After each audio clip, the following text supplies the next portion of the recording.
So we just recently crossed the 2-year anniversary of becoming homeowners. Crazy, I know, right? Like, these 2 years have flown by. So we thought it might be a good idea to come back, share with you our thoughts around being homeowners, the lessons that we've learned in these past 2 years, whether or not we regret our decisions that we made, right? You all were there from the beginning. You saw when we bought our home. You read every line of our closing statement. Like, y'all were there. So we thought it would be a good idea to circle back on this whole thing and see how we're feeling about this 2 years later.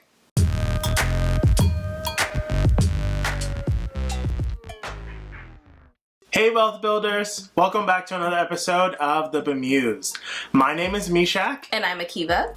And on this channel, we talk about all things personal finance for young adults just like you and us. So if you're into that kind of thing, come on and join the Big Wealth Builders squad. I'm saying big now because we are over 10,000 deep in here these days. So be a part of the family. Hit that big red subscribe button for more content just like this.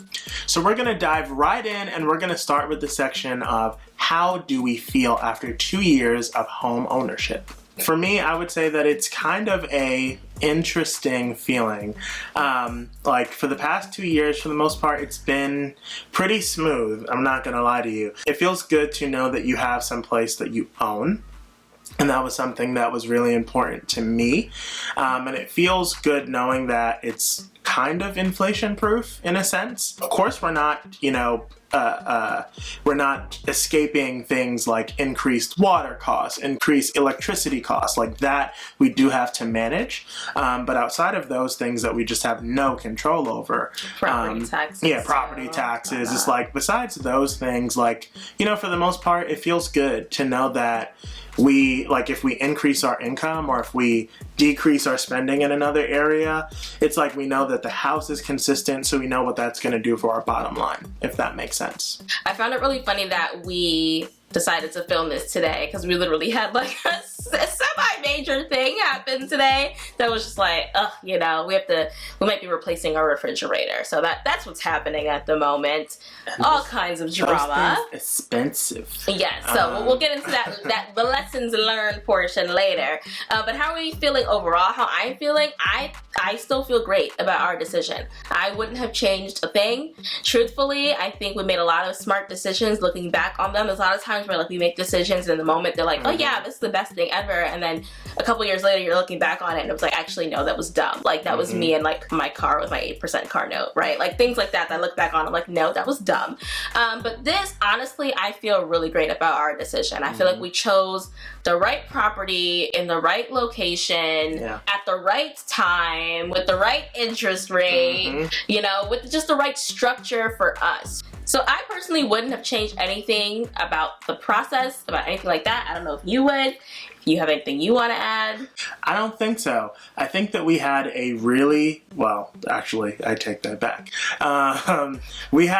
We had an interesting process, from the bank perspective and the first time home buyer program, that was pretty smooth. Yeah. That was easy. Now the actual offer and acceptance, that was chaotic. And y'all heard that story already, so we will not rehash that. If you want to hear the whole saga, link will be up there. But it was literally submitting an offer, getting, an offer declined, submitting again.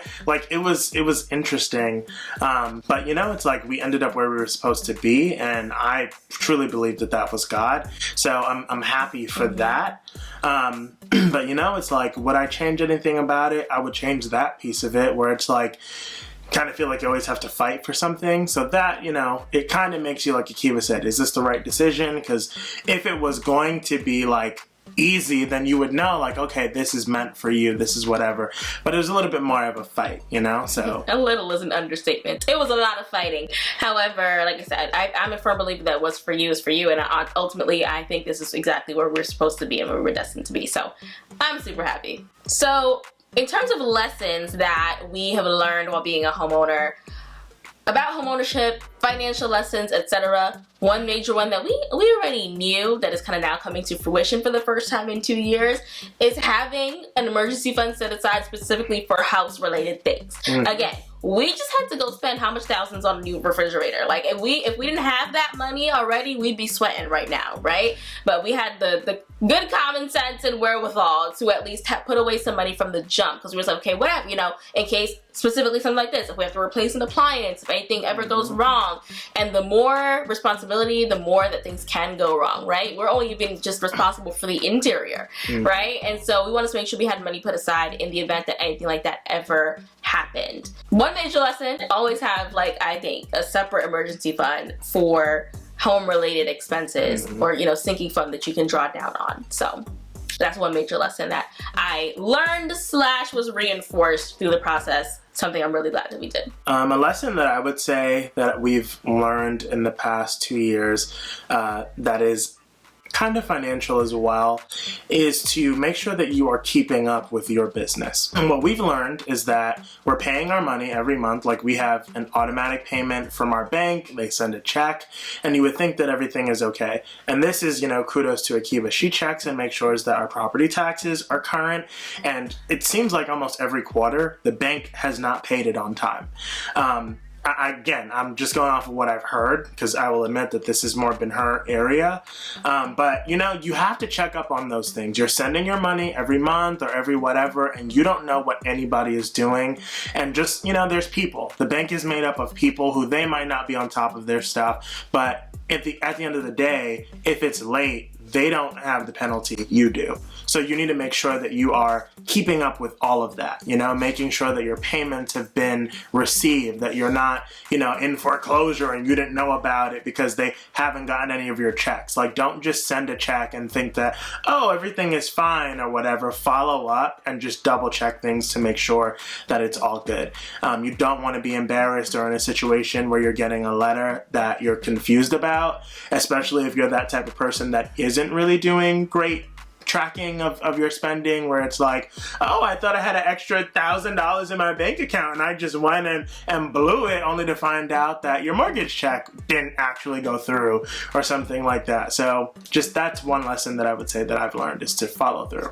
Yeah, and to clarify the context of what he's talking about, we escrow our property taxes. So the bank is in charge of, you know, making sure that that money goes out whenever the town issues the quarterly tax bill. So that's what we're talking about. We check that escrow account to make sure it actually went out.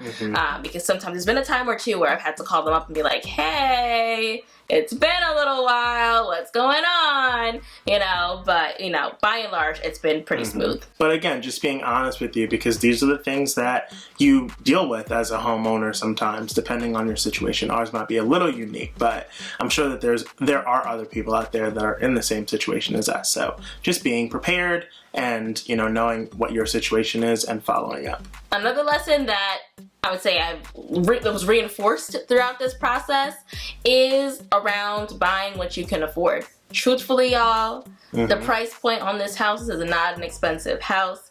As y'all know, our house is only worth in the mid-2s. Like, that's what we paid for it.